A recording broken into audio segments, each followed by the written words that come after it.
अब ये जो फ़िरौन है ना, यहाँ पर अल्लाह ताला और मूसा अलैहिस्सलाम की बातचीत हो गई, तो फ़िरौन भी तो अपने लोगों से बातचीत कर रहा होगा।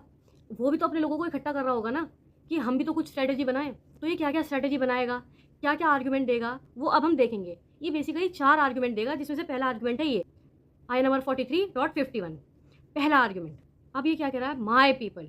आज से पहले इसने कभी माय पीपल नहीं कहा, क्योंकि ये लोगों को बहुत हकीर समझता है। ये इंसानों की औकात कीड़े-मकोड़ों से ज़्यादा नहीं समझता, लेकिन आज क्या कह रहा है, क्योंकि इसे दिख रही है अपनी मौत आती हुई, तो क्या कह रहा है, माय पीपल। क्या ये जो सारा का सारा किंगडम है मेरे लोगों, ये पूरा इजिप्ट का किंगडम, ये जो पूरी बादशाहत है, इजिप्ट की मेरी नहीं है? और क्या तुम नहीं देखते, ये जो नदियाँ मेरे पैरों के नीचे से बहती हैं, क्या ये मेरी नहीं है? यानी इन लोगों का मानना ये हुआ करता था कि जो नाइल रिवर है ना, जो नील नदी है, वो इनके किसी खुदा की बॉडी से आने वाला खून है। सो बेसिकली फ़िरौन भी अपने आप को खुदा मानता है, तो ये क्या कह रहा है, ये मेरे पैरों के नीचे से निकलता है खून, यानी मैं खुदा हूँ और इस नदी का मालिक भी देयरफॉर मैं हूँ। नाउ आर्गुमेंट नंबर 2, आया नंबर 43.52। मूसा अलैहिस्सलाम स्टटर करते थे, स्टैमर करते थे, यानी वो हकलाते थे बोलते में, है ना, कभी-कभी। और ऐसे लोगों का जो स्टैमर होता है ना, हकलाना होता है, वो तब ज़्यादा होता है जब वो टेंशन में होते हैं, जब उनको एंग्जायटी होती है। कोई तब ज़्यादा हकलाता है या कोई ज़्यादा स्टैमर करता है जब वो ज़्यादा परेशान होता है। तो ये फ़िरौन क्या कह रहा है कि मूसा अलैहिस्सलाम तो अपने आप को, अपने जो उनके दिल में चल रहा है वो ठीक से नहीं बता सकते तुम्हें, वो खुदा के पास से क्या कलाम लेकर आएँगे। और दूसरी बात, और देखो भाई, मैं तो रॉयल ब्लड हूँ, ठीक है, यानी मैं तो राजाओं के ख़ानदान से हूँ, और राजाओं के ख़ानदान से कौन होते हैं, खुदा होते हैं, अकॉर्डिंग टू देम।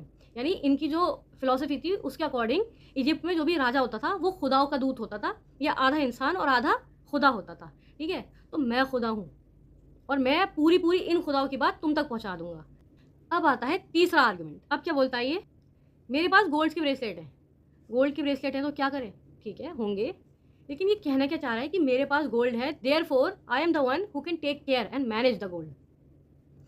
यानी मेरे पास बिलियंस हैं, मेरे पास पैसा है, तो मैं ही वो हूँ जो पैसे को अच्छी तरीके से मैनेज कर सकता है। मुझे पता है पैसे को कैसे इन्वेस्ट करा जाता है, कैसे पैसे को लगाया जाता है, पैसे से पैसा कैसे बनता है, ये मैं जानता हूँ। मूसा अलैहिस्सलाम नहीं जानते, वो तो जानवर चराते थे, उन्हें क्या पता पैसा कैसे संभालते हैं।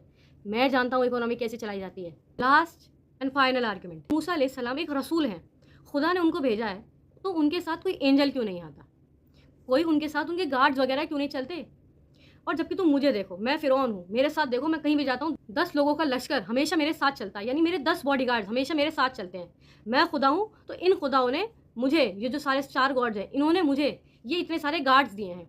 बेसिकली वो कहना चाहता है मेरे साथ तो मेरे एंजल्स चलते हैं, लेकिन इनके एंजल्स कहाँ हैं। बेसिकली ये प्रोपेगेंडा बनाने की कोशिश कर रहा है, जो कि अल्लाह ने हमको यहाँ पर सिखाया कि ये जो पावरफुल लोग होते हैं, ये किस तरीके से प्रोपेगेंडा को बनाते हैं।